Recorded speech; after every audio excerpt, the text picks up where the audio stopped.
हाँ तो सर मैं 16 संस्कार के बारे में पूछना चाहता हूँ तो आप। देखो 16 संस्कार में सबसे पहले संस्कार आता है गर्भाधान संस्कार। गर्भाधान संस्कार में गर्भ धारण के लिए जो यज्ञ किया जाता है उसको गर्भाधान संस्कार कहते हैं। अच्छा सर, यज्ञ कब किया जाता है फिर? ये 1 से 2 सप्ताह गर्भ धारण हो जाता है, उसके बाद में किया जाता है ये। अच्छा, बच्चा पैदा होने के उसके बाद? उससे पहले। उससे पहले? हाँ, अच्छा। यानी जन्म से पूर्व 3 संस्कार होते हैं। अच्छा, तो कौन कौन पहला से? संस्कार गर्भाधान संस्कार, दूसरा पुष्पन संस्कार, और तीसरा जो संस्कार होता है वह सीमंतोन्नयन संस्कार होता है। ठीक है, अच्छा। देखो पहला संस्कार गर्भाधान संस्कार हो गया, संतान की ठीक है। उत्पत्ति के लिए ये किया जाता है। और सेकंड का जो संस्कार होता है वो बच्चे को अमंगलकारी शक्ति से बचाने के लिए किया अच्छा। जाता है, जो कि 2 से 3 सप्ताह में किया जाता है। ठीक। ठीक है, और इसके बाद जो तीसरा संस्कार होता है सीमंतोन्नयन संस्कार, जिसको आप अपनी भाषा में बोलना चाहे तो वो गोद भराई की रस्म जिसको बोल सकते हो आप। अच्छा अच्छा। यह 7 से 8वें महीने में किया जाता है। किया जाता है। ठीक है, ठीक और है। यह संस्कार जच्चा व बच्चा को मंगलकारी शक्ति से बचाने के लिए देवी व देवताओं की आराधना या पूजा की जाती है, उसको इसी सीमंतोन्नयन संस्कार करते हैं। ठीक है, और अब होते हैं जन्म हो जाता है उसके बाद के जो संस्कार होते हैं। तो सबसे पहला जो संस्कार होता है वह जात कर्म संस्कार होता है। ठीक है। जात कर्म संस्कार से हमारा तात्पर्य है कि जब बच्चा पैदा होता है तो उसके पिताजी के द्वारा उसको गुट्टी पिलाई जाती है, जिसको जात कर्म सर संस्कार। आपको भी पिलाई थी क्या गुट्टी? हाँ, आपको पिलाई होगी वो तो। हाँ, मेरे ठीक है, को भी पिलाई थी, और मेरे को उसके ध्यान है। बाद में जो जातकर्म संस्कार होता है वो होता है। ठीक है, हाँ। और अब इसके बाद में आता है जातकर्म संस्कार के बाद में नामकरण संस्कार। ठीक है।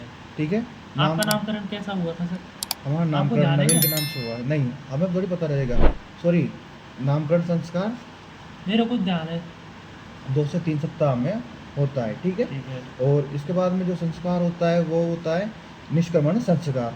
निष्क्रमण संस्कार से हमारा तात्पर्य होता है कि जब बच्चे को 2-3 महीने हो जाते हैं पैदा हुए, तो उसको चंद्रमा और सूर्य के दर्शन करवाए जाते हैं, जिसे सूर्य पूजन या चंद्रमा पूजन कहा जाता है। तो 2 से 3 महीने में करवाए जाते हैं, जिसको बाहर निकालना भी आपकी तरफ हमारी तरफ जो भी भाषा है एक उसमें बोला जाता है। ठीक है, उसके बाद में होता है अन्नप्राशन। जब बच्चा 6 महीने का हो जाता है तो उसको अन्न का दाना खिलाया जाता है, और यानी पकी हुई जैसे दाल हुई और आटा हुआ, रोटी बना के तो उसको थोड़ी सी दी जाती है, उसको बोलते हैं अन्नप्राशन।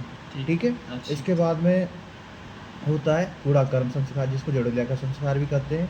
ठीक है, और ये होता है, इसमें बच्चे के 2 से 3 साल का हो जाता है या 1 से 3 साल का हो जाता है, तो उसको इसके ये बाल उतराए जाते हैं देवी देवताओं के सामने। और जैसे किसी देवी देवताओं से अगर मन्नत मांगते हैं अपन बच्चा पैदा होने की, तो उनके देवताओं के बाल चढ़ाए जाते हैं, ये उसको बोलते हैं जड़ोलिया संस्कार। ठीक है, इसके बाद में जो संस्कार होता है वो होता है कर्णवेधन संस्कार। ठीक है। कर्णवेधन संस्कार से तात्पर्य है कि बच्चे के कानों को छेदा जाता है, और ताकि इससे बच्चे को बीमारियां नहीं आए और उसके कान संबंधी कोई भी रोग ना हो। ठीक है, उसके बाद में आता है विद्यारंभ। विद्यारंभ संस्कार से तात्पर्य होता है कि इस संस्कार के तहत बच्चे को अक्षरों का ज्ञान करवाया जाता है। ठीक है, इसके बाद में होता है किसान संस्कार। ठीक है, किसान संस्कार सॉरी उपनयन संस्कार।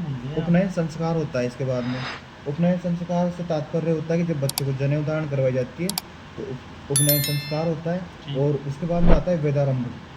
ठीक है, वेदारंभ संस्कार से तात्पर्य होता है कि जब बच्चों को वेदों की जानकारी दी जाती है, गुरु या के द्वारा वेद पढ़ाए जाते हैं। गुरु के द्वारा ही वेदों की जानकारी दी जाती है। उसके बाद आता है किसान संस्कार। किसान संस्कार से तात्पर्य होता है कि जब बच्चे के बाल उतराए जाते हैं तो उस समय किसान संस्कार होता है, जिसको गोदान भी बोलते हैं। जब बच्चे के बाल उतराए जाते हैं तो उस समय गौ का दान किया जाता था पहले।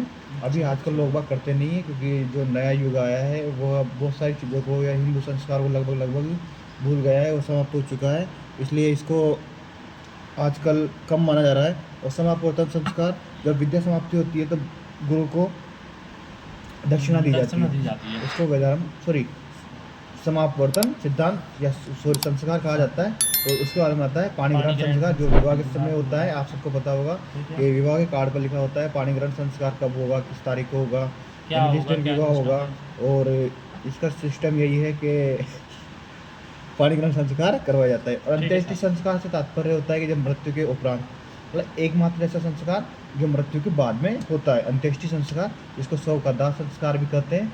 और देखो अंत्येष्टि संस्कार माना जाए तो सबसे लास्ट संस्कार है और सबसे महत्वपूर्ण संस्कार है। महत्वपूर्ण संस्कारों में एक तो आता है उपनयन संस्कार, जब बच्चे को जन्म धारण करवाई जाती है, और एक ये संस्कार पाणिग्रहण संस्कार, और एक अंत्येष्टि संस्कार।